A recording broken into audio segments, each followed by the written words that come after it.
नमस्ते दोस्तों, कैसे हैं आप सब। स्वागत है आप सभी का साधना आईएएस के इस ऑनलाइन कक्षा कार्यक्रम में, जहां हम लोग हिंदी साहित्य में भाषा खंड को देख रहे हैं। दोस्तों, भाषा विज्ञान यानी हिंदी साहित्य के फर्स्ट पेपर के पहले खंड में एक मुद्दा आजकल पिछले 5-6 वर्षों से बहुत ही चर्चित होता जा रहा है। या देखें तो पीसीएस की परीक्षा में, आईएएस की परीक्षा में, चाहे वो बीपीएससी हो या यूपी पीसीएस हो या फिर झारखंड पीसीएस की परीक्षा में बार बार पूछा जा रहा है, और वो मुद्दा है देवनागरी का उद्भव एवं विकास। याद रखिए, इस मुद्दे के साथ ही एक अन्य मुद्दा अपने आप जुड़ जाता है, ब्राह्मी लिपि का उद्भव एवं विकास। दोस्तों, बहुत ही चर्चित और साथ ही उसी अनुपात में विवादित टॉपिक है ये, क्योंकि इस पर भाषाविदों की अलग अलग राय रही है। यह बात तो तय है कि ब्राह्मी लिपि से ही देवनागरी लिपि का जन्म हुआ, परंतु ब्राह्मी लिपि का जन्म और विकास कैसे हुआ, यह अपने आप में बहुत विवादित है। भाषाविदों के 3 प्रकार के मत रहे हैं। जो पहला मत है वह यह कि ब्राह्मी लिपि पूरी तरह भारत की अपनी लिपि है,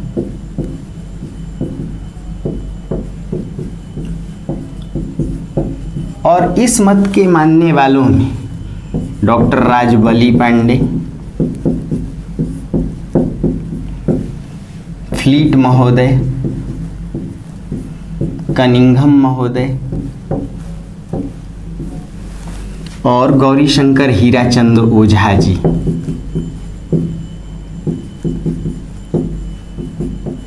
इन विद्वानों ने माना कि जो ब्राह्मी लिपि है वह भारत की अपनी लिपि है, वह कहीं बाहर से नहीं विकसित हुई, बल्कि वेदवाणी की लिपि है, या ब्रह्मा के मुख से निकली लिपि है, या स्वतः स्फूर्त यहीं ब्राह्मणों के उच्चारण से उत्पन्न लिपि है, ब्रह्म वाक्य की लिपि है, वेद वाक्य की लिपि है।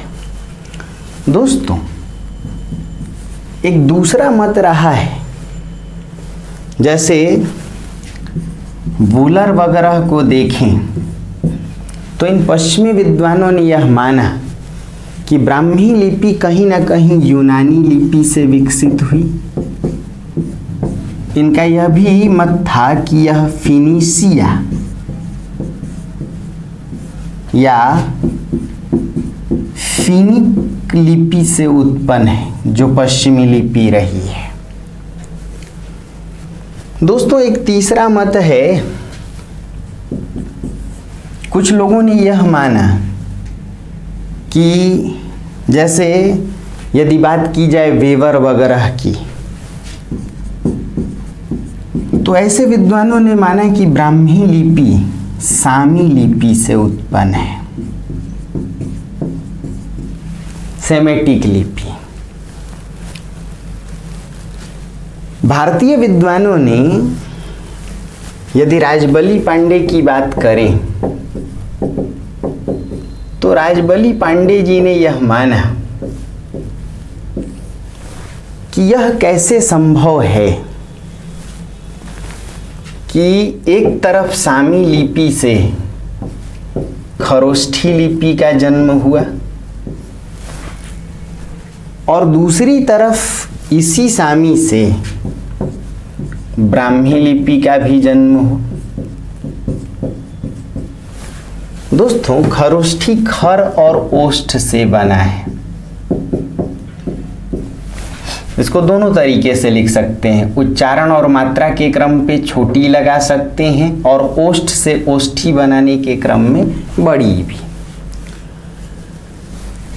डॉक्टर राजबली पांडे ने यह तर्क दिया कि ब्राह्मी लिपि तो बाईं ओर से दाईं ओर लिखी जाती है, यह ब्राह्मी लिपि, जबकि खरोष्ठी लिपि दाईं ओर से बाईं ओर लिखी जाती है। इन दोनों लिपियों की प्रकृति में इतनी विविधता है या इतनी भिन्नता है, इतना अंतर है, तो फिर ये कैसे मान लिया जाए कि सामी से इन दोनों का जन्म हुआ होगा। सामी से यदि खरोष्ठी का जन्म हुआ तब यह तय है कि सामी से ब्राह्मी लिपि का जन्म संभव नहीं है। दोस्तों, भारतीय इतिहासकार काशी प्रसाद जायसवाल ने, केपी जायसवाल ने, खूब आपने नाम सुना होगा, तो केपी जायसवाल साहब ने यह कहा कि ब्राह्मी से तो सामी का जन्म स्वीकार किया जा सकता है, किंतु सामी से ब्राह्मी लिपि कैसे जन्मी होगी। भाई, कहाँ सामी लिपि में मात्र 12-14 अक्षर हैं और कहाँ ब्राह्मी लिपि जिसमें 50 से भी ऊपर वर्ण हैं।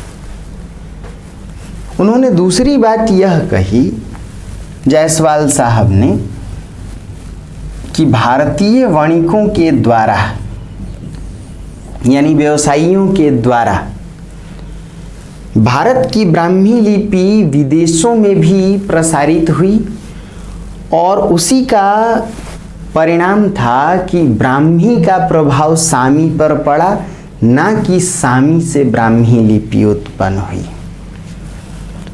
जहाँ तक वुलर महोदय ने कहा था कि फिनिक लिपि या फिनिसिया लिपि से ब्राह्मी का जन्म हुआ, तो इस बात का भी खंडन करते इतिहासकारों ने, भाषाविदों ने यह राय रखी कि जो फिनिक शब्द है वास्तव में दोस्तों फणिक से बना है और फणिक से ही फनिक, फनिक पण से या पणिक शब्द से बना है यानी वणिक से। भारतीय व्यवसायी या भारतीय वणिक, वणिक कहते हैं व्यवसाय करने वाले को, ईरान, मध्य पूर्व एशियाई देशों को और अन्य विदेशी क्षेत्रों का भ्रमण करते थे, वहाँ व्यवसाय वगैरह करते थे। उन्हीं के साथ ब्राह्मी लिपि के अंश वहाँ पहुँचे और फिनिक लिपि जैसा शब्द उत्पन्न हुआ और उसी से फिनिसिया, अर्थात ये फिनिक लिपि, इसका प्रभाव ब्राह्मी पर नहीं पड़ा बल्कि ब्राह्मी लिपि का प्रभाव फिनिक लिपि पर पड़ा। और इसीलिए doctor Rajbali Pandey, Fleet Cunningham और गौरीशंकर हीराचंद ओझा जैसे इतिहासकार, भाषाविद और सांस्कृतिक इतिहासकारों ने इस बात की पुष्टि की कि ब्राह्मी लिपि किसी विदेशी लिपि से उत्पन्न नहीं हुई बल्कि यह पूरी तरह भारतीय है। इसका जन्म भारत की मूल प्रकृति से हुआ है। यह वेद वाक्यों की लिपि है। यह ब्रह्मा के मुख से निकली लिपि है। ब्राह्मणों के उच्चारण से उत्पन्न लिपि है। कुल मिलाकर ब्राह्मी लिपि विशुद्ध रूप से भारतीय है। इस पर कोई पश्चिमी या बाह्य प्रभाव नहीं था। ऐसे भी देखें तो फिनिक वगैरह लिपियों में कुल अक्षर 12 या 14 या 17। खरोष्ठी की बात करें दोस्तों तो खरोष्ठी में मात्र 37 वर्ण हैं, जबकि एक समय ब्राह्मी लिपि में कुल 63 या 64 वर्ण जोड़े जाते थे। तो जाहिर सी बात है कि इन लिपियों में बहुत अधिक भिन्नताएं हैं। ऐसे में यह कहना कि ब्राह्मी लिपि का जन्म फिनिक लिपि से हुआ या सामी लिपि से हुआ या खरोष्ठी लिपि से, यह पूरी तरह निराधार है। दोस्तों, ब्राह्मी लिपि से ही देवनागरी लिपि जन्मी, लेकिन उसकी एक लंबी चौड़ी कहानी है, या यूं कहें कि उसका अपना एक इतिहास रहा है। इतिहास को आप लोग धीरे धीरे समझ रहे हैं या इतिहास पढ़ रहे हैं अपने जीएस में, इतिहास की समझ आपको है। तो आइए आज इतिहास से ही हम लोग ब्राह्मी और देवनागरी लिपि को जोड़ने की कोशिश करें। क्योंकि कई बार परीक्षाओं में ब्राह्मी लिपि का भी विकास पूछ लेता है और देवनागरी लिपि का उद्भव विकास तो आपके टॉपिक में ही है। दोस्तों, यह माना गया कि ब्राह्मी लिपि सबसे पहले शुंग और कुषाण लिपि के रूप में विकसित हुई और फिर गुप्त काल के इर्द गिर्द, अब देखिए इतिहास है, ठीक गुप्त काल के पहले शुंग और कुषाण वंश था। यानी गुप्त काल के पहले यदि मौर्य वंश को हम देखते हैं तो मौर्य वंश के अंतिम शासक बृहद्रथ की हत्या करके पुष्यमित्र शुंग सत्तासीन हुए थे। मतलब इतिहास भी यही मानता है कि ब्राह्मी लिपि से पहले शुंग लिपि, फिर कुषाण लिपि और गुप्त काल में ब्राह्मी लिपि दो शाखाओं में बंट गई। कौन कौन सी दो शाखाओं में? एक शंकुशिरा और दूसरी संपुटशिरा। यदि आपको ये दोनों नाम याद न आए तो इनका बहुत आसान नाम भी है। संपुटशिरा को दक्षिणी लिपि कहा गया और शंपुशिरा को उत्तरी लिपि कहा गया। दोस्तों, इसी दक्षिणी लिपि या संपुटशिरा से तेलुगु, मलयालम जैसी लिपियां जन्मी दक्षिण भारत की, और दक्षिण भारत में ही संस्कृत के ग्रंथों को लिखने के लिए ग्रंथ लिपि उत्पन्न हुई। कौन सी लिपि उत्पन्न हुई? ग्रंथ लिपि। भाषाविदों के साथ साथ इतिहासकारों ने इस बात पर भी बल दिया कि उत्तरी और दक्षिणी लिपि के मेल से, यदि देखा जाए उत्तर भारत और दक्षिण भारत के बीच में क्या उड़ीसा है? कलिंग लिपि का जन्म हुआ। किस लिपि का जन्म हुआ? कलिंग कहते हैं उड़ीसा के क्षेत्र को, उत्कल के क्षेत्र को।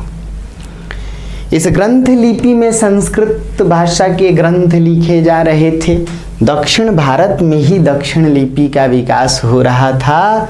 शंकुशिरा से उत्तरी लिपि का जन्म हुआ। यह उत्तरी लिपि ही दोस्तों वास्तव में गुप्त लिपि कहलाई। कौन सी लिपि कहलाई? गुप्त लिपि। बहुत आसान है। ब्राह्मी लिपि शुंग लिपि और कुषाण लिपि के रूप में विकसित हुई। आगे चलकर गुप्त काल में ब्राह्मी लिपि दो शाखाओं में बंट गई, शंकुशिरा, संपुटशिरा। संपुटशिरा दक्षिणी लिपि, दक्षिण भारत की लिपि, और शंकुशिरा उत्तरी लिपि, उत्तर भारत की लिपि। इसी दक्षिणी लिपि के रूप में तेलुगु, मलयालम ग्रंथ लिपि और उत्तरी और दक्षिणी लिपि के मेल से कलिंग लिपि। ये जो उत्तरी लिपि है, ब्राह्मी लिपि की उत्तरी शाखा, इसी से गुप्त लिपि का जन्म हुआ। दोस्तों, गुप्त लिपि से सबसे पहले सिद्धि मातृका का जन्म हुआ, जिसे न्यून कोणीय लिपि कहा गया। याद कीजिए, आईएएस के पीटी में भी पूछा गया है 2004-05 में, पीटी जीएस में, कि सिद्धि मातृका क्या है। सिद्धि मातृका को न्यून कोणीय लिपि कहा गया। आगे चलकर इसी सिद्धि मातृका से शारदा लिपि का जन्म हुआ। यह शारदा लिपि कश्मीर क्षेत्र में प्रसारित हुई थी। कहाँ प्रसारित हुई थी? कश्मीर क्षेत्र में। कश्मीर नहीं, कश्मीर शुद्ध होता है। और वहाँ देखा जाए तो डोगरी नाम सुना होगा आपने, कुल्लुई जैसी लिपियां विकसित हुई। कौन कौन सी? डोगरी, कुल्लुई और भी लिपियां थीं दोस्तों कश्मीर क्षेत्र में शारदा लिपि से। आगे चलकर दोस्तों शारदा लिपि से ही कुटिल लिपि या कुटिलाक्षरा लिपि का जन्म हुआ। किसका जन्म हुआ? कुटिलाक्षरा।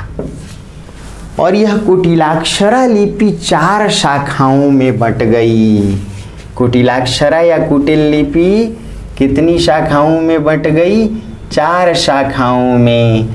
एक शाखा कहलाई अर्धनागरी, दूसरी शाखा कहलाई पूर्वी नागरी, तीसरी शाखा कहलाई नंदी नागरी और चौथी शाखा कहलाई सामान्य नागरी। यह जो अर्धनागरी है वह सिंध और पंजाब क्षेत्रों में विकसित हो रही थी। मतलब कहानी को थोड़ा संक्षेप करते हैं कि किस प्रकार उत्तरी शाखा ब्राह्मी लिपि की उत्तरी शाखा से ही गुप्त लिपि का जन्म हुआ, गुप्त लिपि से ही सिद्धि मातृका का जन्म, सिद्धि मातृका से ही शारदा लिपि, शारदा से ही कुटिल लिपि, इसी कुटिल या कुटिलाक्षरा से देवनागरी लिपि जन्मी। लेकिन उसकी 4 शाखाएं थीं। क्या क्या? अर्धनागरी।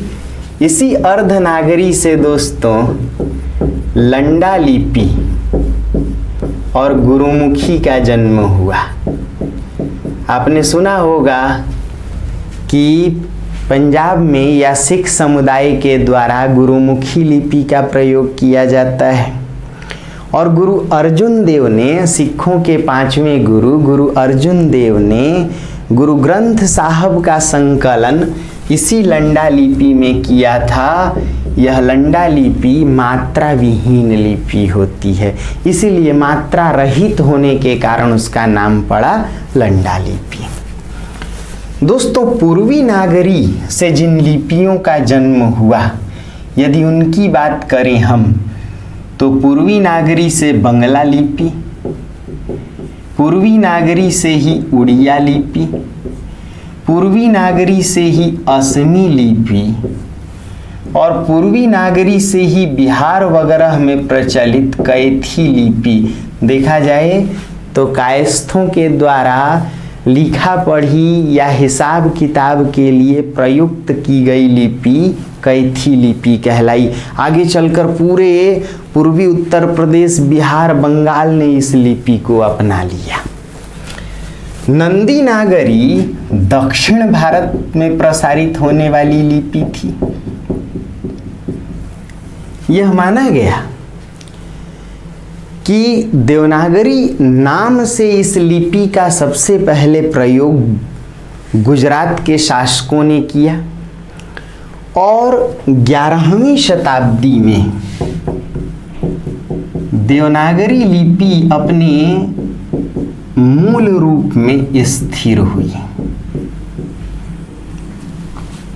लगभग 8वीं शताब्दी आते आते देवनागरी ने अपना रूप निर्धारित करना शुरू किया, क्योंकि आप देखें गुप्त काल तो ये 3री-4थी शताब्दी की घटना है। लगभग 500 साल लग गए देवनागरी के रूप विकसित होने में और उसके भी लगभग 300 साल यानी 1100 ईस्वी के इर्द गिर्द देवनागरी के वर्ण जो आज हम देख रहे हैं वो पूरी तरह स्थिर हुए। दोस्तों यही देवनागरी गुजरात में भी है, जिसमें देखें आप तो शिरोरेखा का प्रयोग, हेडलाइन का प्रयोग नहीं है, ऊपर सर पे रेखा। यही देवनागरी महाराष्ट्र में भी प्रयुक्त है और उसके कई वर्ण जैसे मराठी ल वगैरह का प्रयोग हम देखते हैं कि देवनागरी में हूबहू है। दोस्तों, यही देवनागरी आज हिंदी प्रदेशों में हूबहू प्रयुक्त की जाती है।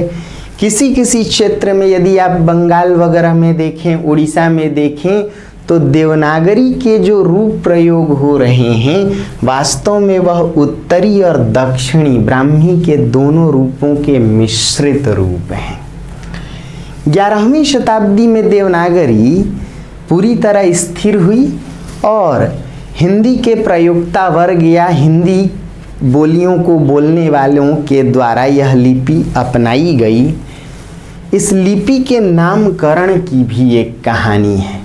उस नामकरण पर आने से पहले मैं चाहता हूं कि एक बार संक्षेप में फिर आप समझें कि कैसे ब्राह्मी लिपि से देवनागरी विकसित हुई। ब्राह्मी लिपि सबसे पहले शुंग लिपि, कुषाण लिपि के नाम से जानी गई। गुप्त काल के समय में ब्राह्मी लिपि 2 शाखाओं में विभाजित हुई, शंकुशिरा, संपुटशिरा। संपुटशिरा दक्षिणी लिपि, दक्षिण भारत की लिपि, और शंकुशिरा उत्तरी लिपि, उत्तर भारत की लिपि।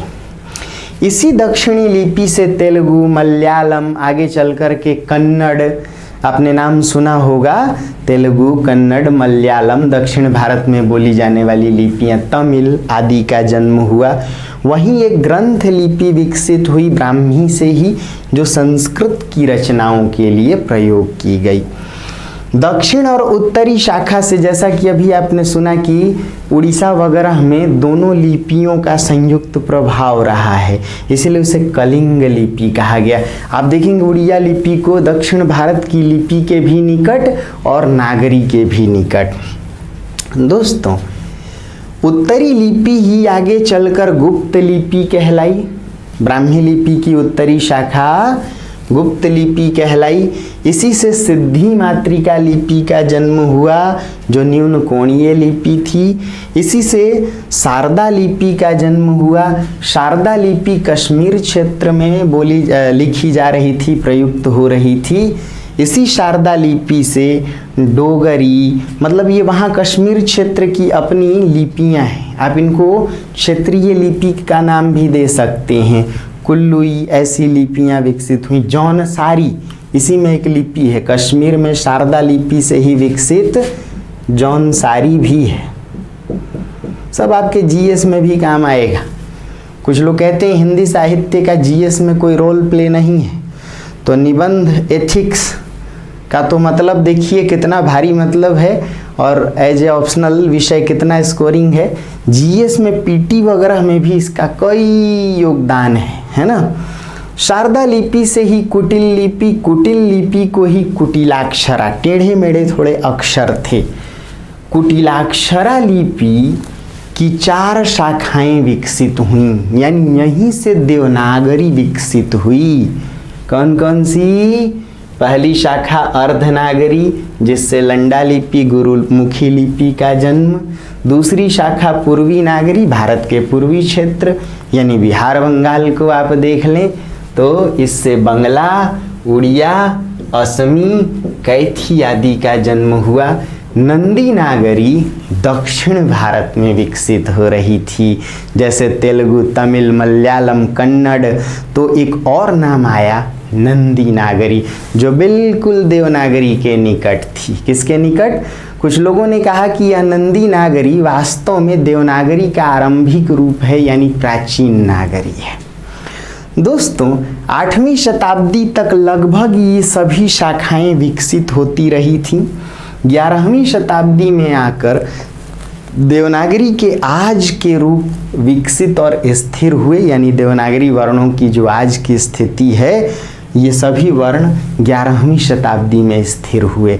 और वहाँ से लेकर के 19वीं 20वीं शताब्दी में देवनागरी में कई सुधार के प्रयास किए गए, जैसे बाल गंगाधर तिलक के द्वारा, सावरकर बंधुओं के द्वारा, महात्मा गांधी के द्वारा, श्रीनिवास दास के द्वारा, श्याम सुंदर दास के द्वारा, सुनीति कुमार चटर्जी के द्वारा, यदि आपने नाम सुना हो आचार्य काका कालेलकर के द्वारा, आचार्य नरेंद्र देव इनमें सबसे चर्चित नाम थे।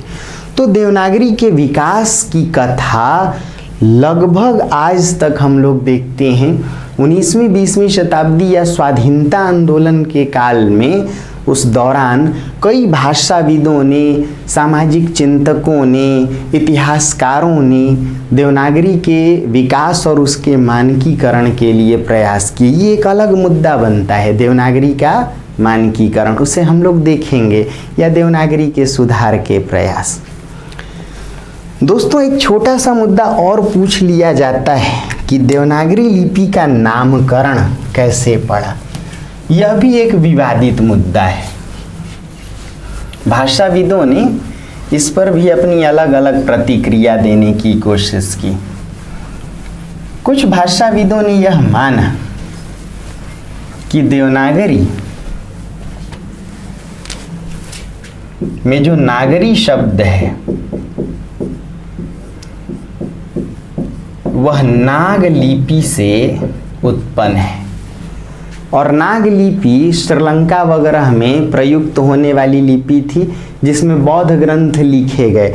यदि आपने सुना हो कथावत्थु, महावत्थु, दीपवंश, महावंश, तो ऐसे ग्रंथों में नाग लिपि का प्रयोग, भाषा तो पाली थी किंतु नाग लिपि का प्रयोग था।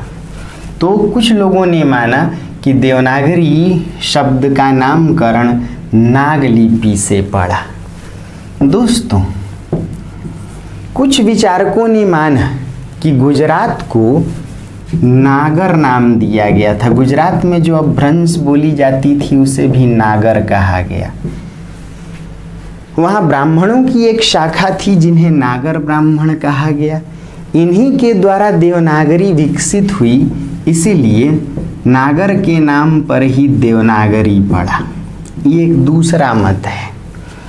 दोस्तों, एक तीसरा मत है, इतिहासकारों ने माना कि नगर शब्द पटना का पर्याय था। पटना को नगर कहा जाता था और देव वहाँ के शासक विक्रमादित्य यानी चंद्रगुप्त द्वितीय की उपमा थी।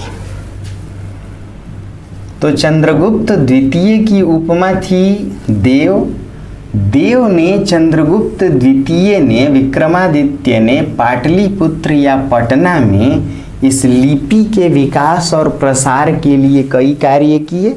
इसीलिए उन्हीं के नाम पर और स्थान के नाम पर इस लिपि का नाम देवनागरी पड़ा। दोस्तों, एक चौथी मान्यता भी है। कुछ भाषाविदों ने यह माना कि देवनागरी धार्मिक अनुष्ठानों में या तांत्रिक अनुष्ठानों में प्रयुक्त होने वाले आध्यात्मिक चिन्हों को देवनागर कहा गया। उन्हीं चिन्हों से मिलते जुलते देवनागरी के वर्ण हैं।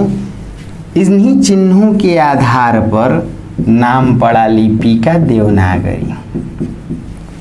दोस्तों, इतिहासकारों का एक वर्ग यह भी मानता है, पांचवी बात को देखें, कि स्थापत्य की 3 शैलियों में एक नागर शैली है, उत्तर भारत की नागर शैली। नागर शैली चतुर्भुजाकार है। नागर शैली कैसी है दोस्तों? चतुर्भुजाकार। और देवनागरी के वर्ण भी चतुर्भुजाकार हैं। ये देखिए म, देखिए भ, ये देखिए घ, ये देखिए ल। नागर शैली जिस प्रकार चतुर्भुजाकार है, देवनागरी के वर्ण भी चतुर्भुजाकार हैं। इसीलिए देवनागरी लिपि को नागर शैली के आधार पर ही देवनागरी कहा गया। कितनी बात समझ में आई? फैक्चुअल सा प्रश्न है भाई, ऐतिहासिक या यूं कहें इतिहास से मिलता जुलता प्रश्न है। इसलिए पूछता है देवनागरी का उद्भव एवं विकास या ब्राह्मी लिपि का उद्भव और विकास। बहुत महत्वपूर्ण होता जा रहा है। आईएएस की परीक्षा या जेपीएससी में देखें या यूपी पीसीएस या बिहार पीसीएस, इसको एक दो बार सुन करके ढंग से लिख लीजिए, एक दो बार प्रश्न पूरी तरह तैयार हो जाएगा। मिलते हैं अगली क्लास में, तब तक ढेर सारी शुभकामनाएं। नमस्ते दोस्तों।